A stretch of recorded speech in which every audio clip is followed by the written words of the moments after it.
Whitehorse has a new album called Leave No Bridge Unburned. We've been playing it here at FPK. It's a great album. Love it, guys. Great job. Thank you. Yeah. Thank you. We have Luke Doucette and Melissa McLachlan. They are Whitehorse, although you guys sound like a big full band, but it's just two of you basically, right? Yeah, I mean, when we play live in venues with, where we do our full show, we have drums and keyboards and a whole bunch of stuff. And so, yeah, it tends to sound like a full band, which can be a little arresting for people who expect us to be a folk duo, because we sort of grew out of the folk or the roots of the Americana world. But yeah, we're making a lot of noise now, but they're really just the two of us. That being said, half of the set we spend at the the front of the stage with a single condenser mic, sharing a microphone and two guitars. So we strip it down for a lot of the set as well. Yeah. I read in No Depression, there was a great quote about you all. If Quentin Tarantino made a flick about indie folk musicians, the result would be Whitehorse, minus the splatter. Do you think he would? Do you think he would make a film about indie folk musicians? I don't know. I don't know either, and I think there would be splatter in it, but I would hope so. Yeah.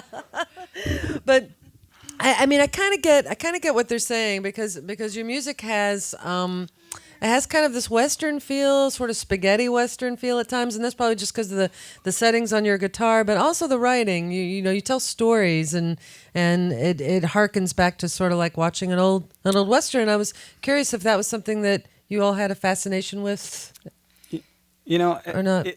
It's interesting because people have often asked us that, and sometimes it comes across as an interrogation. What does a duo from Canada, what business do you have playing music that seems inspired by the Southwest or what have you? And I've sort of scratched my head and go, well, I'm sort of thinking about Blue Rodeo and the Sadies and Neil Young. And Katie Lang, too. And Katie Lang. Played, there's so many great sort of roots, Americana sounding or twang influenced artists that have come out of Canada. And, Katie Lang's such a great example. She's from Vancouver, and she kind of grew up in this club called the Railway Club. And I lived in Vancouver. I mean, she didn't grow up in the club, but she kind of came up through that that part of town. Right. And I grew up playing there a fair bit as well.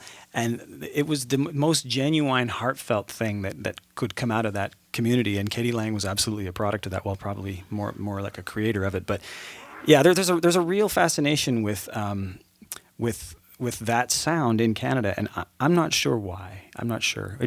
I'm not responsible for it, but I'll certainly take advantage of it. We will take advantage of it. Yeah.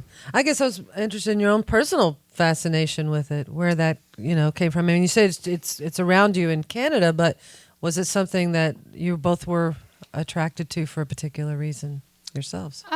No, I don't think there was anything really conscious about it. As storytellers, I feel like a lot of our stories are inspired by just simply the fact that we travel for a living, that we're in different locations all the time, and we're usually only spending a day or two in each place. And so it's easy to romanticize and let our imaginations kind of run wild. It's also important for us to be fiction writers, so we place a lot of stock in that and coming up with interesting characters and trying to create those out of thin air in a way. Why is that important to be fiction writers? Well, for me personally, I've always felt that for some reason songwriting has always been focused on tearing a page out of your own diary, and that would get pretty boring for me, I think. No one wants to hear a whole album about my life. So I don't know. As a writer, I think, sky's the limit. We can write about anything, so we should. Mm-hmm. Now, tell me how you all met. I know you both played in Sarah McLachlan's band. So is that where you met? Or No, actually, we met 5 or 6 years before that. Melissa sent me a demo and a little postcard saying, "Hey, these are my songs. I know you produce records. Would you consider working with me?" And that was the first sort of contact we ever had. And then we met, and then we started working on some albums together. And so before because I had been working in Sarah McLachlan's band on and off since 1992, I guess, or when I was still a teenager. And I had taken a bit of a hiatus from her, and then not long after Melissa and I started hanging out professionally and personally, Sarah called and said, "Hey, come back and do some touring with me." So I started working with her again, and Sarah had a backup singer who had to take some time off because she had a previous commitment with, I think it was the Pete Seeger band. She was supposed to be singing with, or no, Bob Seeger. Important distinction. And so she had to split for the last 5 days of the tour. And I said, Sarah, like, I have the singer for you. And Sarah's like, look, I'm not hiring your girlfriend. And I said, I understand why you don't want to hire my girlfriend. I really get that. But I also understand, I know your music intimately, and I know this woman's music intimately, and I know there's a pairing. I know there's a synchronicity here that needs to be explored. And so finally Sarah capitulated and said, okay, fine, bring your girlfriend.